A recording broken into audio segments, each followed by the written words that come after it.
Before the mask, before the silence, before Snake Eyes became the soldier who never said a word, he had a face, a voice, and a family. If you grew up in the 80s and 90s, Snake Eyes is unforgettable. But there's one thing the cartoon never explained. Why doesn't Snake Eyes talk? And why does that face stay hidden behind the mask in practically every single scene? The answer was never on TV. Larry Hama already knew what had happened. He buried it inside the pages of Marvel's G.I. Joe comics, a story far darker than anything television would ever have been allowed to show. Before the mask, Snake Eyes was a soldier who fought in Vietnam alongside Stalker and a young man named Tommy, who would later become Storm Shadow himself. That war quietly forged a bond between two men who would end up on opposite sides of everything. And it was in that war that the first tragedy struck, the one that would shape everything Snake Eyes became. Enemy forces attacked his unit.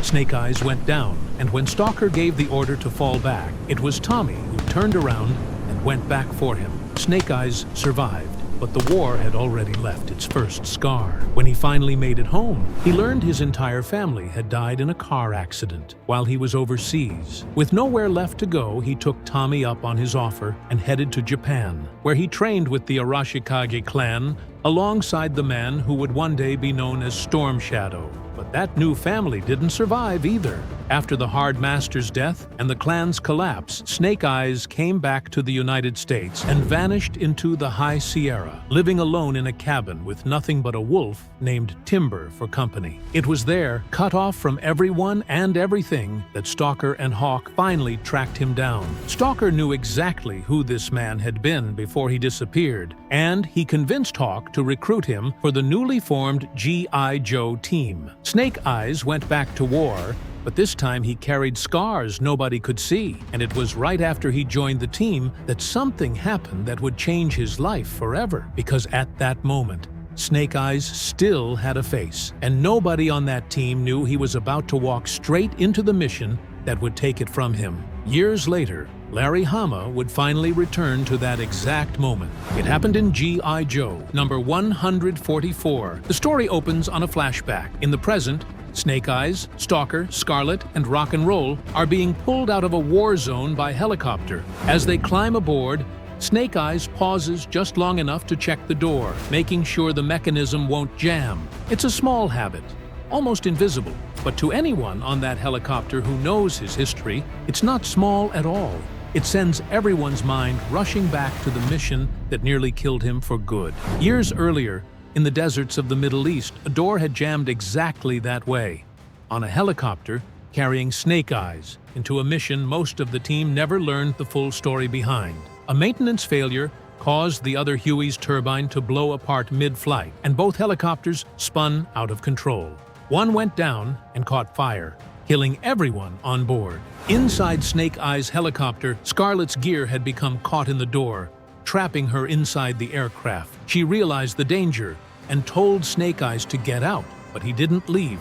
Instead, he chose to stay and try to free her. Then, the two helicopters collided. Snake Eyes was caught in the explosion while he was still trying to save Scarlett. And this is where the character's origin changes forever. When the other soldiers finally reach the wreckage, they find the aircraft engulfed in flames. Snake Eyes saves Scarlett, but he is severely injured. His face is burned, and his voice is destroyed. Lying in the dirt, half his face burned, his voice already gone, Snake Eyes scratched 2 letters into the ground. CM, military shorthand for Charlie Mike, continue the mission. Not a call for help, not a call for rescue. An order to himself. Then he wrapped his own head in whatever cloth he had left, grabbed Scarlett's shurikens, since his own gear had been destroyed in the crash, and pushed forward through a war zone with a face that no longer worked, and a voice that would never be the same again. He caught up with Grunt and Rock and Roll. Together with Stalker, they pressed toward the real objective, a hostage held somewhere inside a country in the Middle East, a man named George Strawhacker. And here's the detail that turns this from a rescue mission into something far more personal. Strawhacker wasn't just another name on a briefing sheet. He was engaged to Snake Eyes' twin sister, a sister who had already died, along with their parents, in a car accident on the way to the airport the very day Snake Eyes came home from Vietnam. He'd carried 2 photos with him ever since. One of his sister, pierced by a lucky bullet, and one of her with Strawhacker himself. This wasn't just another assignment handed down from command.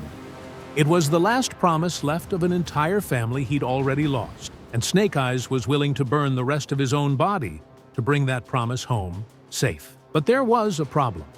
The kind of problem that could have ended the entire mission in seconds. When the team finally reached the location, they didn't find one man claiming to be George Strawhacker. They found 3, each one tied to a chair, each one screaming that he was the real hostage, and accusing the other 2 of being Cobra agents planted to spread chaos and sell weapons in the region. He made the call in an instant, and he got it right. He pulled the real Strawhacker out alive, vanished back into the chaos of the war, and bled out of sight before anyone could properly thank him. Back home, Strawhacker was debriefed in Washington by Colonel C.M. Abernathy over a 5-hour session. During that debrief, Strawhacker could only describe his rescuer as a silent, bandaged soldier who never said a word and never gave a name. And the colonel refused to reveal his identity, citing the strict secrecy around Special Forces operatives. And here's the part that turns this whole story into a real tragedy, which brings us back to the question. When the world first met Snake Eyes as the masked warrior who never spoke, most viewers assumed the mystery was just that, a cool look, a gimmick to sell toys. But the comics tell a very different story. By the time that mask became iconic, the man underneath it had already survived a war in Vietnam, an exile in the mountains, a woman hunting him for a crime he never committed, and a mission that cost him his face and his voice to save a man who would spend the rest of his life never knowing who saved him. The mask wasn't what made Snake Eyes mysterious.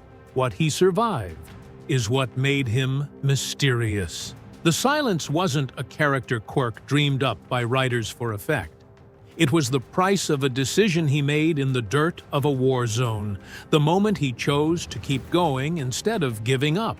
And maybe that is what makes Snake Eyes so different from a simple superhero origin story. He didn't lose his voice to become more mysterious.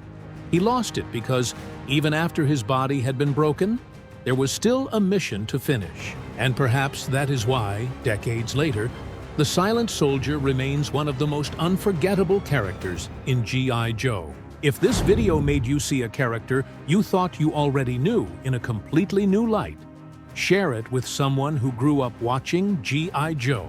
And if you want to uncover the dark origin of another classic character the TV never told you about, subscribe to the channel, because the next video is about a character who looked harmless but had a deeply disturbing past. See you next time.